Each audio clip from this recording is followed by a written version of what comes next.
My European friend once told me he was really good at saving money.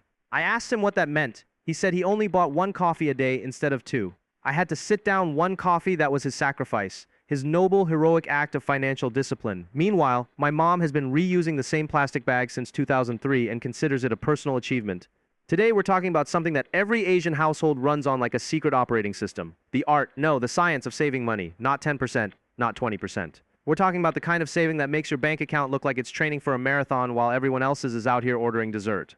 The baseline is different. Let's start with the fundamentals. In most Western households, the general advice is to save around 20% of your income. Pay yourself first, they say. Build an emergency fund.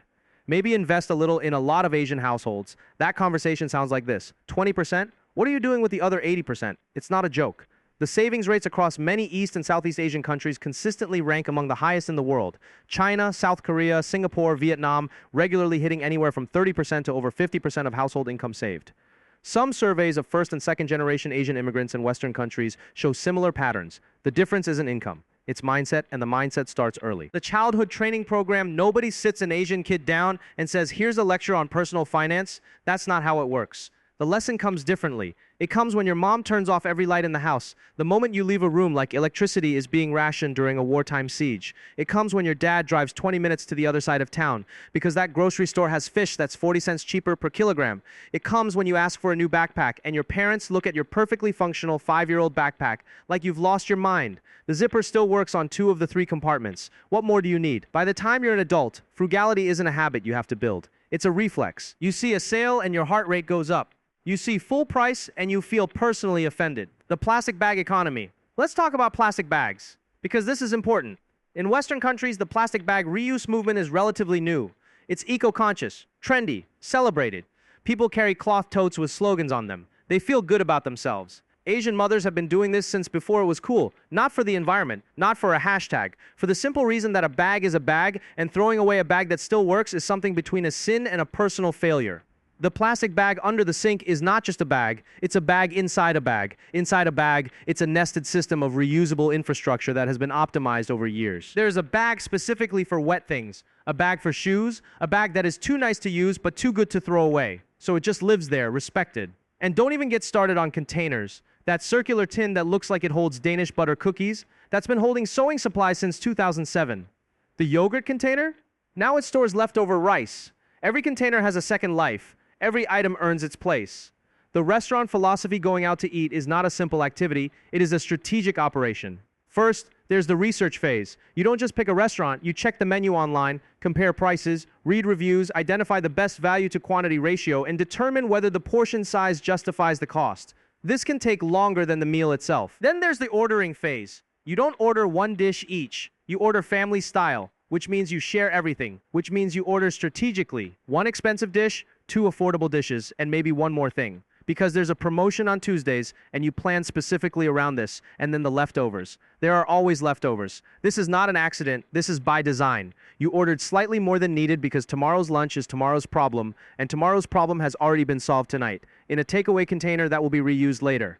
Meanwhile, my European friend ordered a full meal, didn't finish it, and left the rest without blinking. I felt it in my chest, the "we have food at home" doctrine. Every Asian child has heard these words. You pass a McDonald's, you ask, hopefully tentatively, can we? We have food at home. 3 words that have redirected more childhood cravings than any nutritional guideline ever written. And the thing is, there's food at home. There's always food at home. The fridge is stocked. The rice cooker is on standby. There is an entire pot of something that was made 2 days ago and still has 3 more days of meals in it. This is not deprivation. This is engineering. Western households buy what they feel like eating. Asian households cook what makes sense economically, stretch it across multiple meals, and build variety through side dishes and condiments that cost almost nothing per serving. It's not boring. It's optimized, the invisible expenses philosophy. Here's where it gets really interesting. The gap isn't just about big decisions. It's about the invisible expenses. The tiny ones that bleed money so slowly you don't notice until you add them up. A daily coffee, $5 a year, $1,825. Subscription services you forgot about, $15 a month. A year, 180 bottled water at convenience stores, $3 every couple of days. A year, 540. An Asian household looks at that list and sees a vacation fund, or a down payment contribution, or the specific amount needed to buy a slightly better cut of meat at the good market on Saturday. It's not that Asian families don't spend money on things they enjoy. They do, but those things are chosen deliberately, savored fully, and almost never happen on impulse. The concept of treating yourself exists. It just usually involves planning, a coupon, and a favorable exchange rate. The generational transfer. And here's the thing that doesn't get talked about enough. A lot of this saving isn't for the person doing it.